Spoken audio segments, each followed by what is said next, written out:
KG से PG तक सभी को मुफ्त और समान शिक्षा सुनिश्चित करो। समान एवं अच्छी शिक्षा और रोजगार के लिए संघर्ष करो, तेज करो। अभी हम लोग दिल्ली के जंतर मंतर पे है। आप देख सकते हैं कि काफी हजारों की संख्या में यहाँ पे लोग आए हुए हैं। यहाँ पे हमें कुछ छोटी छोटी बच्चियां दिख रही है। हम जानते हैं इन्हीं की जुबानी आखिर ये यहाँ पे क्यों प्रदर्शन कर रही है। क्या नाम है आपका? मेरा नाम नंदिनी वीणा है। नंदिनी, कहाँ से आई हो आप? मैं पटेल नगर की साइड से आई हूँ, बलजीत नगर। क्यों प्रदर्शन करने आई है आप यहाँ? मैं यहाँ पर अपनी बहुत बड़ी मांग लेके आई हूँ कि हमारे स्कूलों में टीचर्स, हमारे स्कूल में सबसे बड़ी बात कि हमारे स्कूल में प्रिंसिपल नहीं है और टीचर हो तो टीचर अब क्लास में नहीं आती पढ़ाने, और हमारे एग्जाम आ रहे हैं फिर भी कोई रिवीजन कुछ भी नहीं हुआ। और सबसे बड़ी मांग ये है कि जो मंत्रियों के बच्चे स्कूल में जिस स्कूल में पढ़ रहे हैं और वो लोग हमारे स्कूल में आके पढ़े, ये मांग है। मंत्री के जो बच्चे होते हैं वो विदेश पढ़ते हैं, बड़े बड़े स्कूलों में पढ़ते हैं। उनका आपका कहना है कि वो लोग भी यहाँ आकर पढ़े, आपके साथ पढ़े, तभी शिक्षा व्यवस्था है वो तंदुरुस्त होगी। आपका क्या नाम है? मेरा नाम डिम्पल है। कहाँ से है आप? पटेल नगर से। दिल्ली से ही आप? क्यों यहाँ पे इतने ठंड में प्रदर्शन करने आई हैं? मैं प्रदर्शन कर इसलिए आई हूँ क्योंकि मैं भी चाहती हूँ कि जो बड़े बड़े स्कूल के मंत्रियों के बच्चे हैं वो भी हमारे जो कठिनाई वो महसूस करें। क्या हमें कितनी कठिनाई हो रही है, हमारे पेपर आ रहे हैं और इनको हमारे जो टीचर, हमारे स्कूल प्रिंसिपल भी नहीं है। और टीचर को ध्यान रखना चाहिए कि बच्चों पे क्या क्या जोर पड़ रहा है। बच्चे अगर फेल हो जाएंगे तो बच्चों पे बड़ा असर पड़ेगा और वो भी उनको महसूस हो कि हमारे पे क्या क्या मुश्किलें आ रही हैं, इसलिए आई हूँ। ये छोटे छोटे बच्चे हैं, दिल्ली के ही हैं। ये इनका कहना है कि जो नेताओं के बच्चे हैं, जो बड़े बड़े लोगों के बच्चे हैं, वो बड़े स्कूलों में ना पढ़कर, विदेशों में ना पढ़कर वो हमारे साथ पढ़े। इनके प्रिंसिपल भी स्कूल में नहीं आते, एग्जाम भी आने वाले हैं। हम कुछ और लोगों से बात करने का प्रयास करेंगे जो यहाँ प्रदर्शन करने आई है। क्या नाम है आपका? मेरा नाम माधुरी है और मैं दिल्ली यूनिवर्सिटी में पढ़ती हूँ। आज यहाँ पर जिस तरीके से शिक्षा व्यवस्था का निजीकरण किया जा रहा है उसके खिलाफ हम लोग यहाँ पर एक ऑल इंडिया प्रदर्शन कर रहे हैं। जिस तरीके से हम देख रहे हैं लगातार कि स्कूलों की स्थिति, नई एजुकेशन पॉलिसी में स्कूलों की, कॉलेजेस की जो स्थिति है वो दिन पे दिन और खराब होती जा रही है। जैसे आपने और स्कूल के बच्चों से बात की, इन्होंने बताया कि इनको स्कूल में टीचर नहीं है, जबकि अभी हाल फिलहाल में डाटा भी आया था कि दिल्ली के 84% स्कूल्स में प्रिंसिपल नहीं है। ये तो दिल्ली जैसे शहर की बात है। जो गांव दूर दराज इलाके हैं वहाँ पे शिक्षा की स्थिति कैसी है, ये बात का अंदाजा हम इसी से लगा सकते हैं कि हमारे राजधानी में कैसे स्कूल है। इसके अलावा कॉलेजेस में लगातार धीरे धीरे फंड कट किया जा रहा है, जहां सरकार को करना ये चाहिए कि नए कॉलेजेस खोलने चाहिए। जो गवर्नमेंट स्कूल से पढ़ के आ रहे हैं उनको 20% डेप्रिवेशन पॉइंट्स दिए जाने चाहिए। वहां पे गवर्नमेंट ये कर रही है कि फंड कट करके लोन का प्रावधान कर रही है। अगर यूनिवर्सिटी लोन लेंगी तो ये बताइए वो लोन चुकाने का जो कीमत है वो किससे वसूली जाएगी? स्टूडेंट से वसूली जाएगी। गरीब तबका बहुत छोटी मात्रा में, बहुत छोटा हिस्सा ही होता है जो कॉलेजेस तक पहुंच पाता है। अगर लोन लिया जाएगा, जो पब्लिक फंडेड इंस्टीट्यूट्स हैं उनकी हायर फीस होगी तो जाहिर सी बात है गरीब परिवार के लिए इतना पैसा अफोर्ड करना आम बात नहीं है।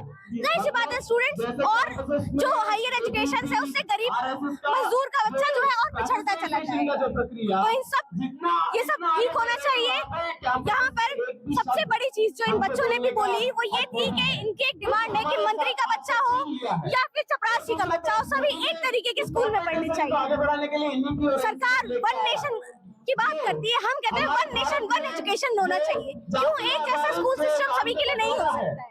जब तक मंत्रियों के बच्चे प्राइवेट में जाते रहेंगे उन्हें ये नहीं समझ आएगा कि मजदूर के बच्चे जो स्कूलों में जा रहे हैं उनकी हालात क्या है। मतलब जो नेताओं के बच्चे हैं वो भी आपके साथ पढ़े, जो गरीब के बच्चे दोनों लोग साथ में पढ़े। आप न्यू एजुकेशन पॉलिसी की बात कर रही है, आप जो शिक्षा व्यवस्था है उसकी बात कर रही है, उसमें जो खामियां उसकी उसको बता रही है। आप ये बताइए, भारत का जो शिक्षा व्यवस्था है, न्यू एजुकेशन पॉलिसी है, बड़े लंबे समय से मांग चल रही थी कि इसमें बदलाव किया जाए, अभी आप उसका विरोध कर रही है, उसमें क्या खामियां है जिससे आप नाराज है? आप ये बताइए।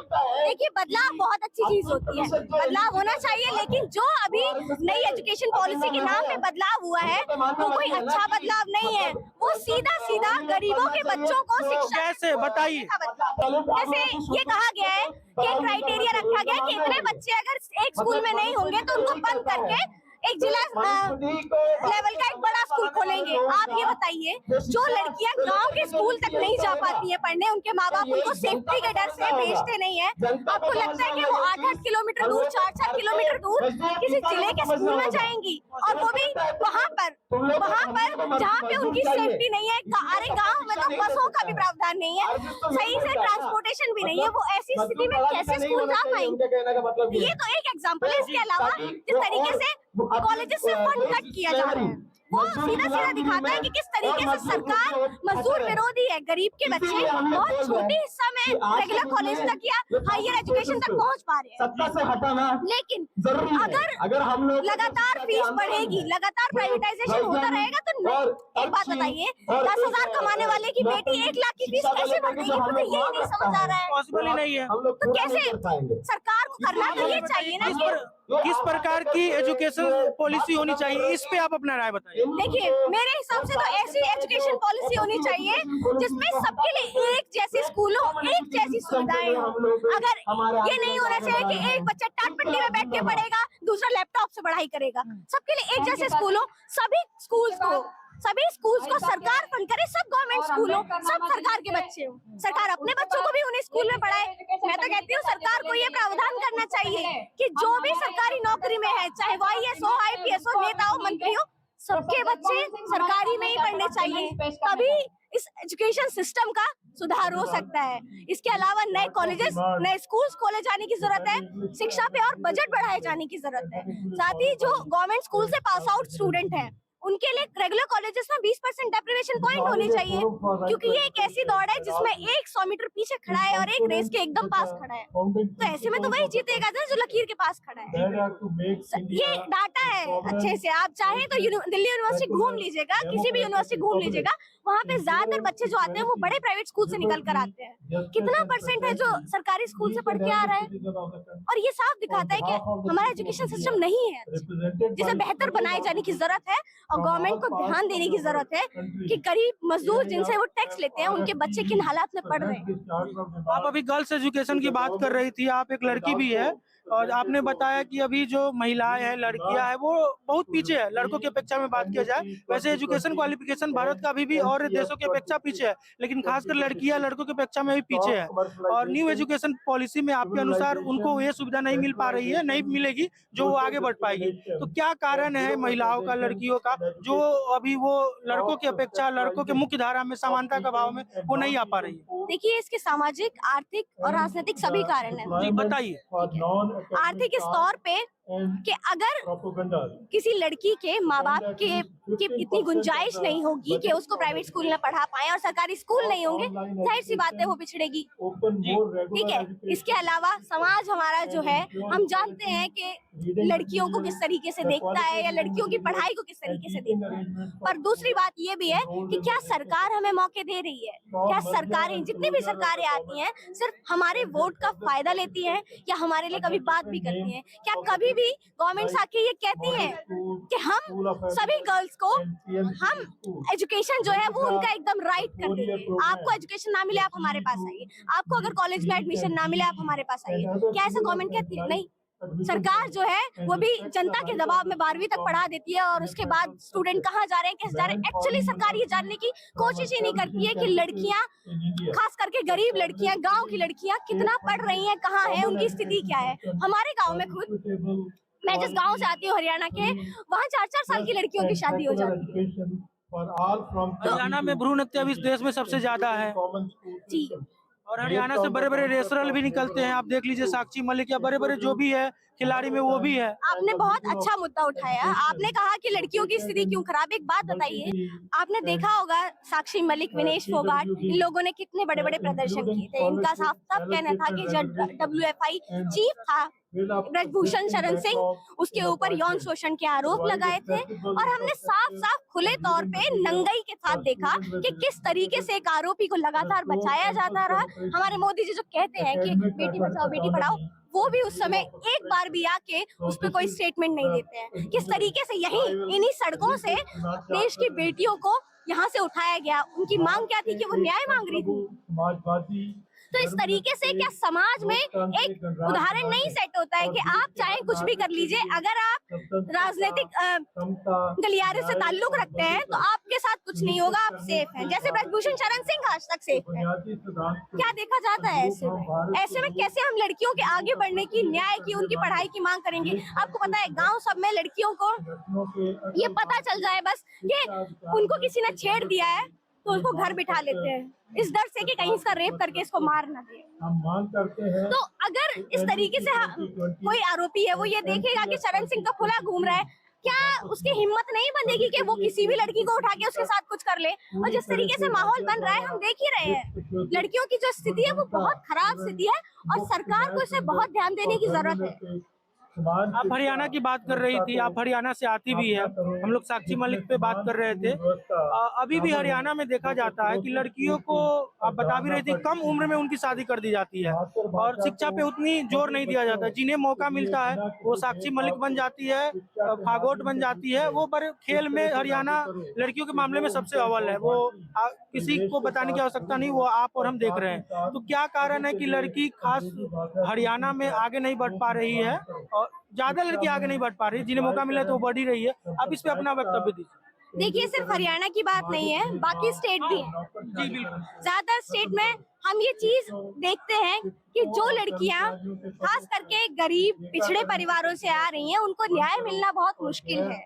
जब साक्षी मलिक को न्याय नहीं मिला तो मेरे गांव की कोई दलित लड़की कैसे ये उम्मीद कर लेगी कि उसको न्याय मिल जाएगा, जिसको हर दिन ऊंची जात के लोग चमारी चमारी कह भी रहे हैं।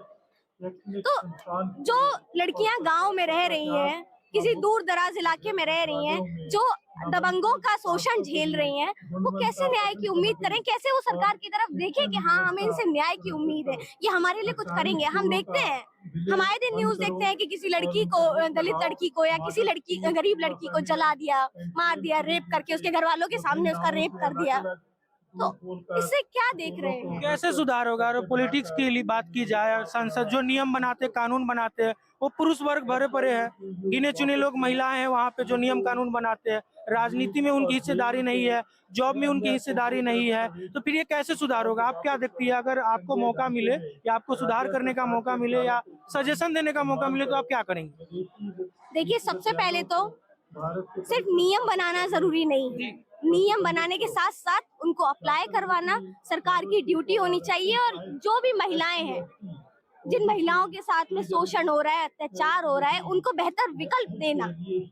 ये नहीं है कि किसी के साथ शोषण हुआ तो आपने उसको छोड़ दिया। One stop rape crisis centre खुले थे। ये निर्भया रेप केस के बाद महिला आंदोलनों की बहुत बड़ी उपलब्धि थी कि उन्होंने निर्भया सेंटर बनवाए थे। इससे पहले तो आपके साथ रेप हुआ तो घूमते रहिए 4 से 5 स्टेशन, पुलिस वाले इधर से उधर हटाते रहेंगे कि यहाँ नहीं होगा, वहाँ केस नहीं होगा। One stop rape crisis centre बने कि आपके साथ कुछ भी होता है आप वहाँ जाइए, आपका वहीं पे केस भी दर्ज होगा, आपको वहीं पे काउंसलर मिलेगा, वहीं वकील मिलेगा, सब वहीं होगा। ये महिलाओं के लिए एक बेहतर चीज थी। अगर किसी के साथ शोषण हुआ है, किसी के साथ बलात्कार हुआ है, तो उससे उबरने के लिए या उससे बाहर आने के लिए एक सुधारात्मक कदम था जिसे हम कह सकते हैं। लेकिन हम देखते क्या है, 10 साल से ज्यादा हो गए निर्भया के केस को, आज भी निर्भया फंड्स पे ताला लगा हुआ है। निर्भया सेंटर्स पे जो ताला लगा है, सरकार निर्भया फंड पे क्या कर रही है कुछ पता ही नहीं है। तो हम ये देख रहे हैं कि सरकार जनता के लिए कितने विकल्प उपलब्ध करा पा रही है। अगर निर्भया फंड सही से चलाए जाए, लड़कियों के लिए एजुकेशन का, उसके बाद नौकरी का अच्छे से प्रोविजन किया जाए, तो क्यों नहीं लड़कियां आगे बढ़ेंगी? हाल फिलहाल में मणिपुर का जो घटना था, आपने देखा ही होगा, सुना ही होगा कि किस तरीके से वो उस घटना झकझोर देने वाला था। इस प्रकार की घटनाएं भारत में होती रही है। कुछ दिन मामला गर्म रहता है, फिर उसको सभी लोग भुला देते हैं। आप निर्भया की बात कर ले या मणिपुर की बात कर ले, ये होते रहता है। भारत के लिए एक आम बात बन गया है। इस पे क्या सोचती है? देखिए, जब भी कोई न्यू नॉर्मल बनता है तो वो समाज के लिए हानिकारक होता है। इससे पहले कि महिलाओं का बलात्कार, उनका रेप न्यू नॉर्मल बन जाए, हमारे समाज को आगे आकर उनके लिए लड़ने की जरूरत है और सरकार को कान खोलकर उनकी मांगों को सुनने की भी जरूरत है। जिस तरीके से मणिपुर में हमने देखा या हम और जगह देख रहे हैं, ये क्या है? क्या ये इसलिए भी नहीं हो रहा है कि हमें न्याय मिल ही नहीं रहा है? मणिपुर में हमने देखा, ये पूरा देश इस बात से शर्मसार था कि 2 औरतों को नंगा करके सड़क पे घुमाया गया, उसका वीडियो वायरल किया गया, उनका रेप किया गया। लेकिन उसके बाद में सरकारों ने क्या किया, वो वीडियो भी एक्चुअली आता कितने महीने बाद है, जब वहाँ पे इंटरनेट चालू होता है, वहाँ पे इंटरनेट की पाबंदी हटाई जाती है, तब वो वीडियो वायरल होता है। उसके बाद वो संज्ञान में लिया जाता है, और जिसमें वहाँ के मुख्यमंत्री, ये बयान भी उसी समय उनका बयान है, वो ये कहते हैं अरे तुम तो एक घटना देख के कह रहे हो, यहाँ तो 100 ऐसी घटनाएं होती रहती हैं। यानी उनको भी कोई फर्क नहीं पड़ रहा है इन सब से। अगर एक औरत के नंगे घुमाए जाने से मुख्यमंत्री को फर्क नहीं पड़ रहा है, तो मुख्यमंत्री को ऐसे को इस्तीफा दे देना चाहिए। आपका क्या नाम है? मेरा नाम माधुरी है। माधुरी, हम लोग शिक्षा पे बात कर रहे थे, न्यू एजुकेशन पॉलिसी पे बात कर रहे थे, और उसी बीच में थोड़ा सा आउट ऑफ टॉपिक हो गया। टॉपिक तो शिक्षा से ही जुड़ा हुआ है, लेकिन थोड़ा सा अलग हो गया। फिर हम लोग पुराने टॉपिक पे आते हैं। न्यू एजुकेशन पॉलिसी, आपने बताया कि किस तरीके से ये मतलब हमारी जो व्यवस्था है, खासकर बराबरी का भाव, वो कैसे नुकसान पहुंचाएगा। तो आप हमें ये बताइए कि आपके अनुसार किस प्रकार की शिक्षा पॉलिसी होनी चाहिए जो शिक्षा का समान भाव लाए, लोगों को, लड़का लड़की, SC ST जो भी है, दलित है, सभी में कोई भेदभाव ना किया जाए। तो इसमें आप क्या सोचते हैं? देखिए, पहले तो सभी के लिए पब्लिक फंडेड एजुकेशन होनी चाहिए। सरकार जो फंड कट करके प्राइवेटाइजेशन को बढ़ावा दे रही है, उसको बंद किया जाना चाहिए।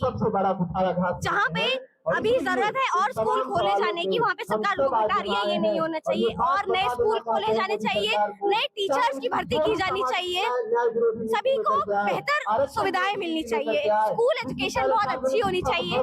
कॉलेजेस में, नौकरी में महिलाओं के लिए, और जो गरीब महिलाएं हैं, जो गरीब पुरुष हैं, जो सरकारी स्कूल से पढ़ के आ रहे हैं, उनके लिए 20% डेप्रिवेशन पॉइंट होने चाहिए, ये हमारी मांग है। तो माधुरी, आप अच्छा सोचती हैं। ये थी माधुरी, जो शिक्षा, जो न्यू एजुकेशन पॉलिसी और शिक्षा व्यवस्था में जो बदलाव किया गया है, भारत का जो न्यू एजुकेशन पॉलिसी है, उसको लेकर ये प्रदर्शन कर रही है। वो इनसे खुश रही है। मैं हूं विक्रम, और इस समय हम दिल्ली के जंतर मंतर पे हैं। आप देख सकते हैं कि अभी लोग यहाँ पे प्रदर्शन कर रहे हैं, छोटे छोटे बच्चे और काफी युवा यहाँ पे उपस्थित है अपनी मांगों को लेकर। आप देखते रहिए द थिंकर शो। धन्यवाद।